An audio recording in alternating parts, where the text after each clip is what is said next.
Jadi Daud adalah satu-satunya raja yang sangat terkenal di Israel, di mana Tuhan memakai hidupnya karena dia memberi hidupnya untuk dengar-dengaran, memberi hidupnya untuk berani tampil. Belum mendengarkan firman Tuhan, jangan lupa tekan tombol subscribe dan lonceng. Selamat menikmati berkat firman Tuhan. Puji Tuhan, Shalom. Haleluya. Harapan kita hanya ada di dalam Kristus. Amin. Haleluya. Kita akan melihat pagi hari ini betapa Tuhan sangat baik. Ketika Tuhan memilih kita, saudara, kita ini dipilih Tuhan. Amin. Hari ini kalau kita ada di tempat ini saat ini, kita memuji Tuhan, kita menyembah Tuhan, kita masih bangun dengan sehat, berdoa, memuji Tuhan, mendengarkan firman-Nya, semua karena Tuhan sudah memilih kita. Amin. Kita akan belajar ada satu pribadi, Tuhan memilih dia dan betul-betul Tuhan menjadi tempat pengharapan di dalam kehidupannya dan kuasa Tuhan nyata. Mari kita mau belajar tentang seseorang, salah satu tokoh dalam perjanjian lama. Dan bukan hanya dalam perjanjian lama, dia masih terkenal sampai saat ini. Saudara, kalau melihat bangsa umat pilihan Tuhan adalah bangsa Israel, di mana benderanya hari ini mengingatkan akan orang itu. Siapa dia? Daud. Bendera Israel, saudara tahu bahwa itu adalah bintang Daud. Bintang Daud. Jadi Daud adalah satu-satunya raja yang sangat terkenal di Israel, di mana Tuhan memakai hidupnya karena dia memberi hidupnya untuk dengar-dengaran, memberi hidupnya untuk berani tampil. Kita akan melihat, saya beri judul khotbah saya hari ini, menang bersama Tuhan. Kita sudah di minggu terakhir, minggu kedua terakhir sebelum mengakhiri tahun ini. Nah, Bapak Ibu Saudara, kita akan melihat satu pasal, dan tapi kita tidak akan baca semuanya. Nanti Bapak Ibu bisa baca dua pasal ya, dari Samuel 16, 1 Samuel 16 dan 1 Samuel pasal yang ke-17. Nah, saudara dikasih Tuhan bahwa Daud memiliki sesuatu yang Tuhan mau. Nah, Daud ini ada 8 bersaudara, dan Daud ini adalah yang bungsu, anak bungsu. Ketika kita baca di dalam 1 Samuel pasal 16, 1 Samuel pasal 16 dikatakan ayat yang ke-11. Lalu Samuel berkata kepada Isai, "Inikah anakmu semuanya?" Jawabnya apa? "Masih tinggal yang bungsu." Jadi Daud ini bungsu, tetapi sedang menggembalakan kambing domba. Jadi Bapak Ibu Saudara, pada waktu itu Nabi Samuel itu disuruh Tuhan ke Bethlehem, ke rumah seorang, karena dia bilang gini, "Tuhan, gimana nanti Saul marah? Saul marah karena nanti saya ke sana ngapain?" Tuhan bilang, "Kamu pergi, katakan pergi mempersembahkan korban." Akhirnya sambil mengundang Isai dan seluruh keluarga. Tahu nggak saudara? Siapa yang tidak diundang? Daud. Betul ya? Siapa yang tidak diundang? Kita melihat dari kisah ini bahwa Daud itu tidak dianggap. Tidak dianggap bapaknya. Orang kakak-kakaknya 7-7-nya diundang saudara. Adil. Yang pertama Elia. Yang kedua siapa namanya dalam pasal yang ke-8 pasal 16 ayat 8? Abinadab yang kedua. Lalu lewat semua kakak-kakaknya, tetapi Tuhan berkata apa? Allah bukan yang dilihat manusia, yang dilihat Allah. Manusia melihat apa yang di depan mata, tetapi Tuhan melihat hati. Saudara, Daud sekalipun tidak dianggap oleh orang tuanya, tidak diundang saudara. Kalau suatu saat saudara melakukan suatu menjamu tamu, lalu semua dalam 7 saudara ini diundang, tetapi anak bungsu enggak. Biasanya kalau di Indonesia anak bungsu itu anak yang disayang. ya kan? Tapi nggak berlaku sih dalam keluarga kami. Saya anak bungsu tapi tetap aja nggak gitu. Tetap aja sama rata. Kalau bapak saya nakal cambuk gitu. Nggak ada sayang-sayang sama anak bungsu. Nah jadi kita melihat bahwa Daud ini tidak dianggap. Tetapi saudara kita melihat bahwa Tuhan memilih Daud. Kita lihat dulu ya. Ayat yang dalam 1 Samuel 16 ayat 13. Samuel mengambil tabung tanduk yang berisi minyak itu dan mengurapi Daud di tengah-tengah saudara-saudara. Bayangkan, yang dari tadinya Daud ini tidak diperhitungkan, tetapi Tuhan mengangkat dia. Tidak diperhitungkan di tengah-tengah saudaranya, tetapi Tuhan mengurapi dia di tengah-tengah saudaranya. Lalu sejak saat itu, sejak hari itu dan seterusnya berkuasalah roh Tuhan atas Daud. Lalu berangkatlah Samuel menuju Ramah. Jadi Bapak Ibu Saudara, apa yang tidak dianggap manusia, tidak diperhitungkan, tapi kalau Tuhan sudah pilih, Tuhan pasti menyertai. Amin. Tuhan pasti menyertai. Nah, menang bersama Tuhan. Kita akan melihat saudara, apa yang membuat Daud menang menghadapi persoalan dalam hidupnya. Saudara yang dikasihi Tuhan, yang pertama bahwa Daud ini adalah orang yang pada akhirnya diurapi Tuhan. Jadi ada pengurapan atas Daud. Nah, saya mau bandingkan dengan satu ayat dalam Perjanjian Baru. Kita buka di dalam 1 Yohanes pasal 2. 1 Yohanes pasal 2, surat 1 Yohanes pasal 2 ayat yang ke-27 bagian B.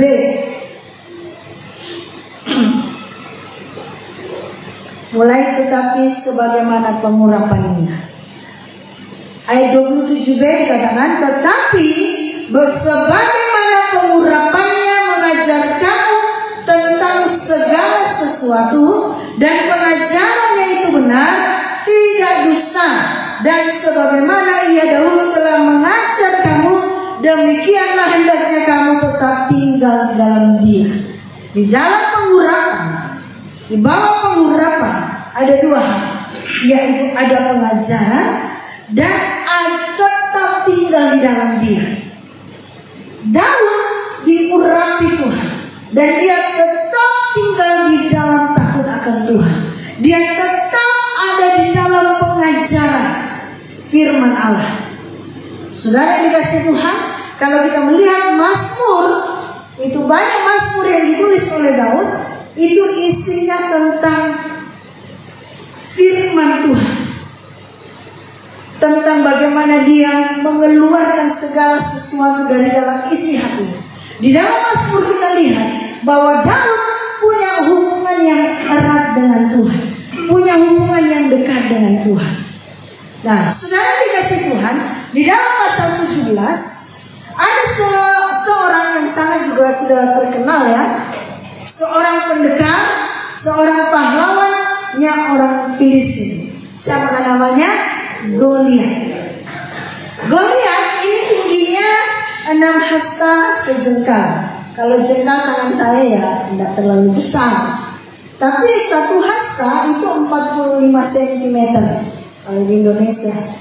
Berarti kalau 6 hasta 6 kali 45. Berapa saudara? 6 kali 45 270. 270 cm itu berarti 270 cm 1 jengkal. Berarti hampir 3 meter. Ya, mungkin kalau masih di rumah-rumah kita yang tidak sampai 3 meter, mungkin pintunya nggak sampai 3 meter, pasti nggak masuk itu, mesti tunduk dia. Jadi ini raksasa. Goliat adalah raksasa, bukan hanya sekedar besar badannya, tapi dia juga dianggap sebagai seorang pahlawan, sebagai seorang pahlawannya orang Filistin. Sehingga saudara, kalau kita melihat di dalam ayat yang ke 1 Samuel 17 ayat yang ke-11 dikatakan gini, ketika dan segenap orang Israel mendengar perkataan orang Filistin itu, maka apa? Cemaslah hati mereka dan sangat ketakutan. Semua orang Israel, segenap orang Israel takut sama yang namanya Goliat. Saat dia berkata-kata saja orang Israel sudah takut sudah. Dan kita melihat ada 40 hari di dalam ayat 16 dikatakan orang Filistin 1-17, orang Filistin itu maju mendekat pada pagi hari dan pada petang hari, demikianlah ia tampil ke depan 40 hari lamanya. Orang Israel itu punya prajurit, punya tentara. Salah satunya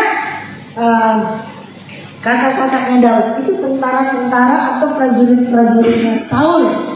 Tetapi saudara, kesempatan 40 hari di mana Goliat maju setiap pagi, dikatakan setiap pagi dia maju.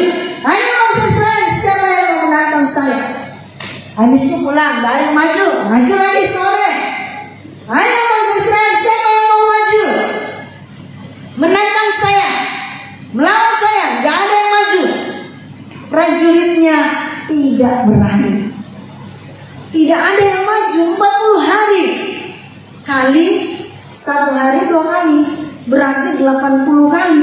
40 hari maju ya kan? Tetapi pagi dan petang, berarti 80 kali Goliat maju. Makanya saudara yang dikasih Tuhan, bahwa yang pertama tadi, menang bersama Tuhan, kita mampu menang bersama Tuhan kalau kita ada di bawah pengurapan Allah, terus tinggal di dalam Dia, terus tinggal di dalam pengajaran firman. Yang kedua, dibutuhkan keberanian dan tindakan menghadapi musuh. Ini yang tidak dimiliki oleh prajurit Israel. Ini yang hanya dimiliki oleh Daud. Amin. Ini hanya dimiliki Daud, saudara. Nah, Bapak Ibu sekalian dikasih Tuhan, mari kita baca di dalam 1 Samuel ayat yang pasal yang 17, ayat yang ke 28 dan seterusnya. Ketika Eliab kakaknya yang tertua, Eliab kakaknya Daud tertua, mendengar perkataan Daud kepada orang-orang itu, bangkitlah amarah Eliab kepada Daud sambil berkata, mengapa engkau datang? Dan pada siapakah kau tinggalkan kambing domba yang 2-3 ekor itu di padang gurun? Aku kenal sifat apa? Pemberanimu dan kejahatan hatimu. Karena apa? Karena pandangan kakaknya itu berbeda, sehingga dibilang jahat ini. Padahal sebenarnya Daud itu berani. Kadang-kadang kita melihat seorang itu lain, padahal dia punya potensi yang besar. Nah, ayat yang ke 232, berkata Daud kepada Saul, janganlah seseorang menjadi tawar hati karena dia, hambamu ini akan pergi melawan orang Filistin itu. Saudara, ketika diberikan kesempatan kepada prajurit selama 40 hari, siapa yang berani maju? Enggak ada. Tetapi Tuhan memakai Daud. Dia berani, saudara. Dia berani, dia berkata-kata, dia tanya-tanya rakyat. Enggak ada yang berani lawan, enggak ada yang berani maju, enggak ada yang berani mati. Dan dia menghadap Saul, dia menghadap raja. Ini menghadap raja sudah ini. Jangan raja aja dikasih nasihat. Jadi Daud ini masih muda tapi punya keberanian dalam tindakannya. Janganlah seseorang menjadi tawar hati karena dia, hambamu ini akan pergi melawan orang Filistin. Jadi Daud masih muda, tetapi dia lebih berani dari rajanya. Dia lebih berani daripada Saul. Dia lebih berani daripada prajurit-prajurit. Karena kenapa, saudara? Karena dia percaya betul-betul dengan kuasa Tuhan. Kita akan melihat. Jadi yang kedua adalah dibutuhkan keberanian dan tindakan menghadapi musuh kita. Amin. Dibutuhkan keberanian dan tindakan menghadapi musuh. Bagi orang yang hidup dalam perjanjian baru kita ini, itu kan dulu dalam perjanjian lama menghadapi benar-benar bunuh-bunuhan, bunuh orangnya. Tapi apakah musuh kita saat ini? Apakah Goliat kita saat ini? Apakah yang kita hadapi yang saat ini terbesar dalam hidup kita? Sesuatu yang besar yang mengalahkan iman kita, yang mau melemahkan iman kita, itu musuh kita. Kita pasti tahu apa yang membuat iman saya ini lemah, apa yang membuat iman saya ini gampang jatuh bangun. Kita tahu itu sebenarnya musuh dalam hidup kita. Bisa jadi kekhawatiran, bisa jadi ketidaksabaran, bisa jadi banyak hal. Jadi Bapak Ibu Saudara, dibutuhkan keberanian dan tindakan menghadapi musuh. Amin. Menghadapi musuh. Ayat yang ke-37 dikatakan, pula kata Daud 1 Samuel 17, Tuhan yang telah melepaskan aku dari cakar singa dan dari cakar beruang, Dia juga akan melepaskan aku dari tangan orang Filistin itu. Kata Saul, pergilah, Tuhan menyertai engkau. Jadi pengalaman Daud bersama Tuhan. Daud mengalahkan singa, mengalahkan beruang. Saudara, Daud tidak takut. Kalau saya ketemu beruang hari ini atau singa, pasti saya pertama mungkin langsung cari caranya, bagaimana caranya lari. Daud tidak takut, dan ketika dia menghadapi cakar beruang, cakar singa, dia katakan, Tuhanlah yang melepaskannya. Jadi iman Daud itu sudah dibentuk di dalam kehidupannya sehari-hari. Kehidupannya sehari-hari. Dibutuhkan yang kedua apa saudara? Dibutuhkan keberanian dan tindakan menghadapi musuh. Oleh sebab itu Bapak Ibu Saudara, pentingnya kita membangun hidup kita setiap hari. Pentingnya kita membangun persekutuan pribadi kita setiap hari. Karena setiap hari kita menghadapi lawan-lawan kita. Setiap hari kita menghadapi musuh-musuh kita. Musuh yang tidak kelihatan itu lebih sadis. Contohnya saudara, kalau setan dalam bentuk wujud yang mengerikan gitu ya, itu tidak seberapa membuat kita takut dibandingkan apa saudara? Dibandingkan hidup kita yang digoda oleh dunia ini, yang terperangkap oleh keadaan dunia ini. Itu tidak terasa, tetapi itu bisa membinasakan. Jadi dibutuhkan keberanian dan tindakan menghadapi musuh-musuh kita. Amin. Dibutuhkan keberanian. Nah, yang ketiga, bagaimana kita bisa menang bersama Tuhan? Yang ketiga, di dalam pasal 17 ayat 1 Samuel 17 ayat yang ke-45 sampai 47. Yang ketiga, bagaimana kita menang bersama Tuhan? Harus ada deklarasi iman. Ketika Daud menghadapi Goliat itu menganggap Daud itu remeh. Wih, masih muda, tidak pakai seragam prajurit lagi. Orang dikasih seragam sama Saul, digoyang-goyang berikhtiar jalan ke sana kemari. Kayaknya nggak cocok ini, nggak cocok bajunya. Pokoknya maju melawan Goliat dengan apa adanya, dengan iman. Nah, sekarang kita lihat ayat yang ke-45 sampai 47. Kita baca bersama ya. Bisa bangunkan ya? Oke. 1, 2, 3. Tetapi Daud berkata kepada orang Filistin itu, engkau mendatangi aku dengan pedang dan tombak dan lebih, tetapi aku mendatangi engkau dengan nama Tuhan semesta alam, Allah segala barisan Israel yang kau tantang itu.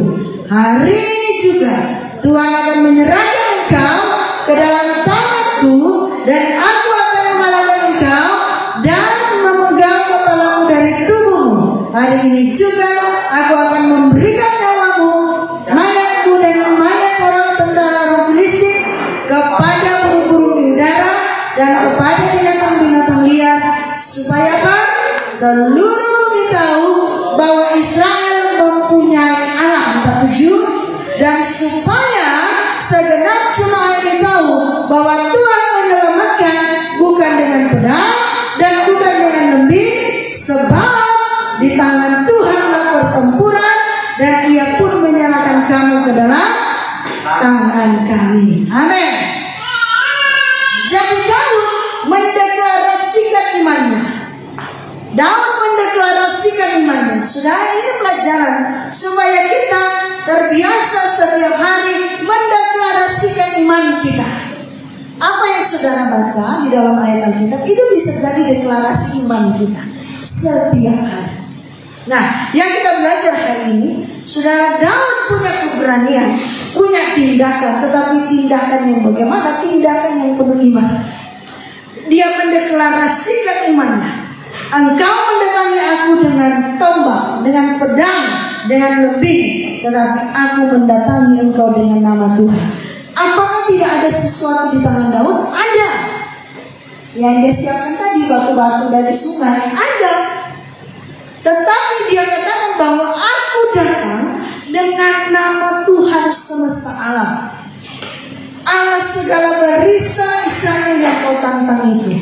Ini deklarasi iman, supaya seluruh bumi tahu bahwa Allah Israel, bahwa Israel mempunyai Allah.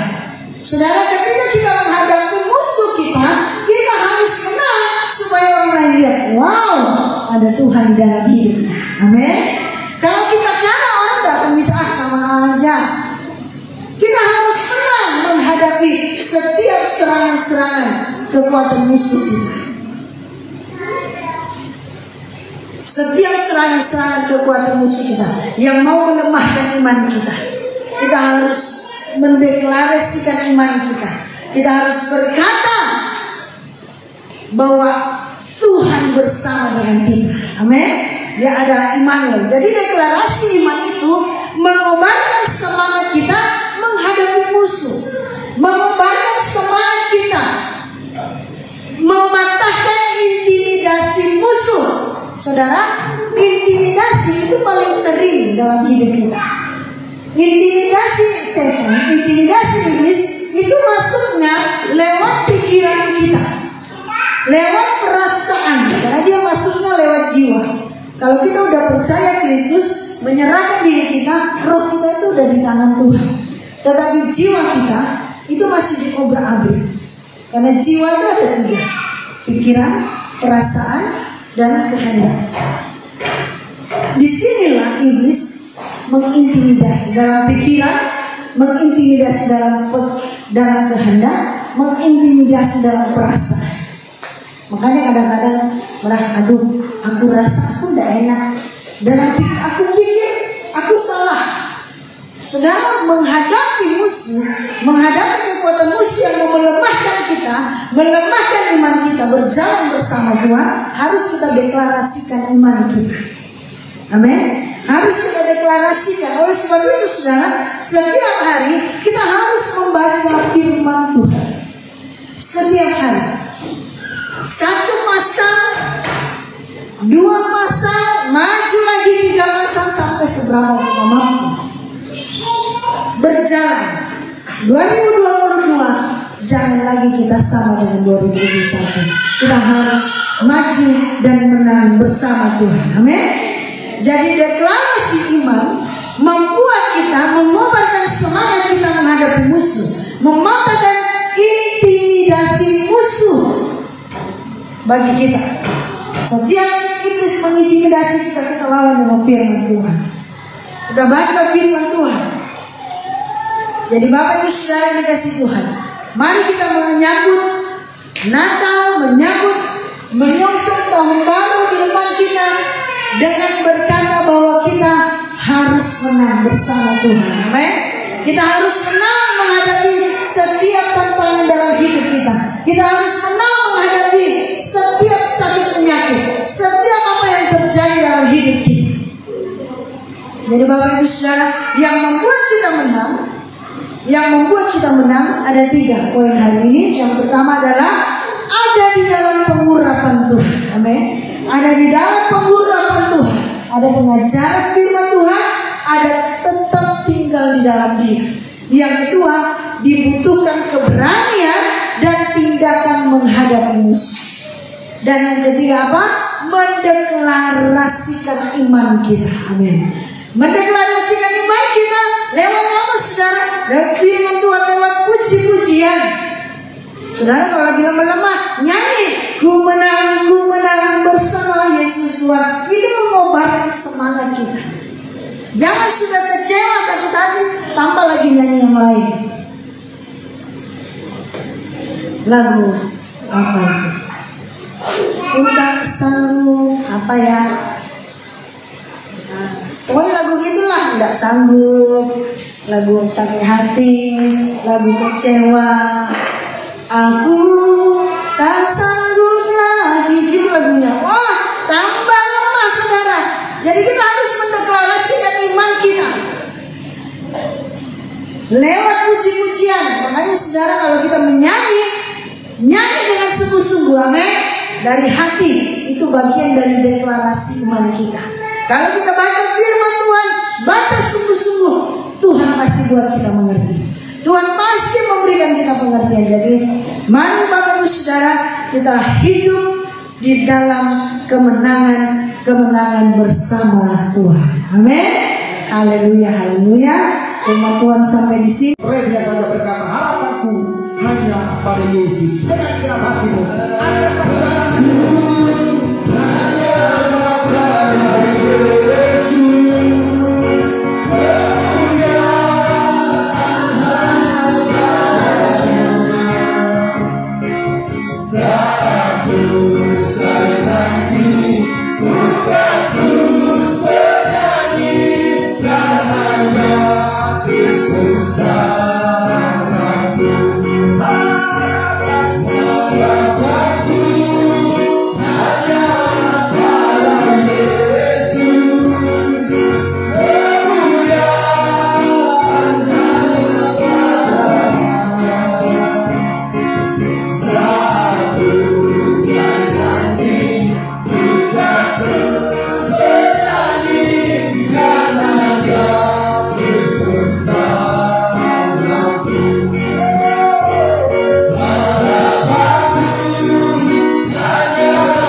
bersyukur. Tuhan baik buat hidup kami. Engkau sungguh baik, Engkau sangat baik ya Tuhan. Terima kasih Bapa, kemurahan-Mu sempurna bagi kami. Kasih setiamu sempurna bagi kami. Demikian juga pagi kami ada bersama-sama di dalam kasih-Mu, di dalam hadirat-Mu. Kami sudah memuji menyembah Engkau. Sebab kami tak dapat hidup tanpa firman-Mu. Kami perlu firman-Mu yang berkuasa atas hidup kami. Firman membangkitkan iman kami. Firman berikan harapan baru bagi kami. Dikala kami lemah, firman menjadi kekuatan baru. Dikala kami berduka cita, firman menjadi sukacita bagi kami. Terima kasih Tuhan. Terima kasih Bapa, di dalam nama Yesus Kristus.